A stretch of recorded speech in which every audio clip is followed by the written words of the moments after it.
Assalamualaikum, this is Aisha Radhavan and you're watching me on my official YouTube channel. आज की ताज़ा तरीन खबर के ऊपर बात करने से पहले we would like to ask you a favor, और आपकी फेवर सिर्फ हमें इतनी चाहिए कि अगर आप हमें पसंद करते हैं तो हमें कमेंट करके ज़रूर बताएं हमारा तज्ज़िया आपको कैसा लगता है।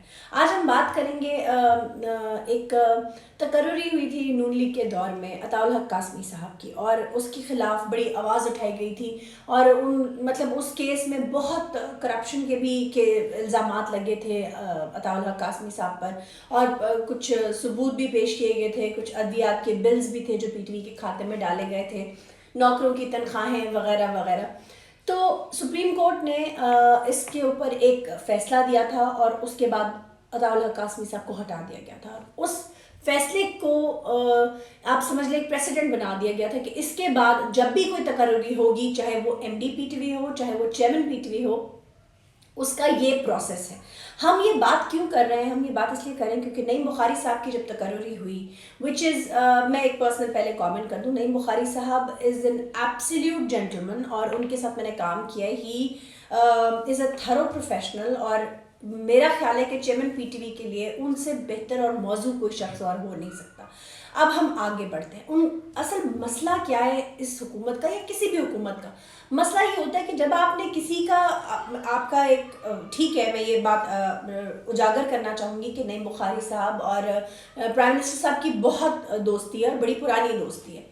तो ठीक है, अगर आपको अपने एक इदारे को ठीक करना है पीटीवी को, और अगर आपको लगता है कि आपका दोस्त ज़्यादा बेहतर तरीके से उसे ठीक कर सकता है, तो इसमें कोई हर्ज नहीं है कि आप अपने दोस्त को चेयरमैन पीटीवी लगा दें। लेकिन जो प्रोसेस है उस प्रोसेस को बाय द बुक फॉलो करना चाहिए, ख़ास तौर पे जब आपकी अपोजिशन इस ताक में बैठी हो जहां आप ज़रा सा चूकें और वो आपको क्लीन बोल्ड करें।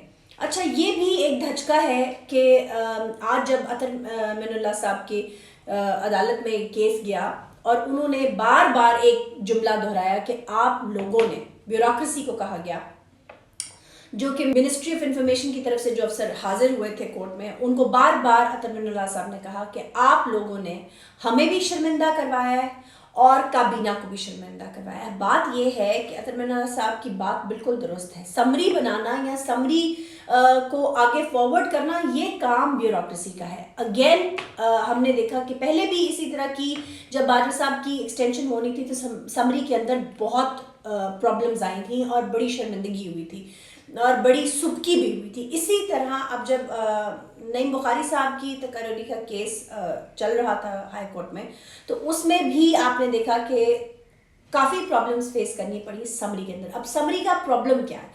अताउल हक कासमी साहब की जो तकर्री थी उसमें एज लिमिट भी उनकी ज़्यादा थी और उसके अलावा भी उनकी एडवर्टीजमेंट भी नहीं दी गई थी जब उन्हें हायर किया गया था पीटीवी के लिए।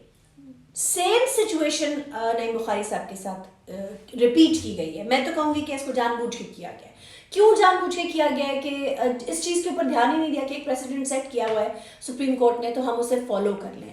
करना क्या था? सिर्फ केस उठा के देखना था, समरी देखनी थी, और उसमें सुप्रीम कोर्ट ने बताया हुआ कि आगे अगर आपने इस तरह की कोई तकर्री करनी है तो उसकी समरी आपने यूँ बनानी है।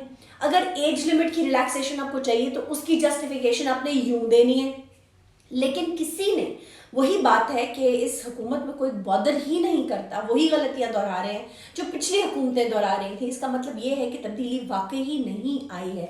बात ये है कि फिर से जो तकर्री हुई नईम बुखारी साहब की, उसमें कोई एडवर्टीजमेंट नहीं दी गई, बस अनाउंसमेंट हो गई कि नईम बुखारी साहब चेयरमैन पीटीवी लग गए। ये जो केस है उसमें तो कंपैरिजन है आपके पास अताउल हक कासमी साहब का और नईम बुखारी साहब का।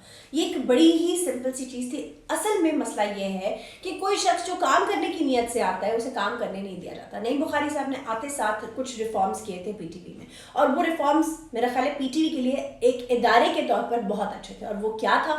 वो ये था कि उन्होंने आते ही कहा कि जो बहुत बड़े बड़े एंकर्स यहाँ बैठे हैं और 15-15, 10-10 लाख تنخواہیں کما رہے ہیں ان کی تنخواہیں کم کی جائیں یا وہ کم تنخواہوں پر آ جائیں، کیونکہ حکومت کے مالی حالات ایسے نہیں ہیں، سچویشن ایسی نہیں ہے جس میں اس طرح سے آپ کو لاوش تنخواہیں دی جائیں، اور ان کی تنخواہیں کٹ کر کے ان کو کہا گیا تھا کہ یا تو آپ چلے جائیں یا پھر آپ 3.5 لاکھ جو ہے اس کو کے اوپر اپنی اس کو ایکسیپٹ کریں۔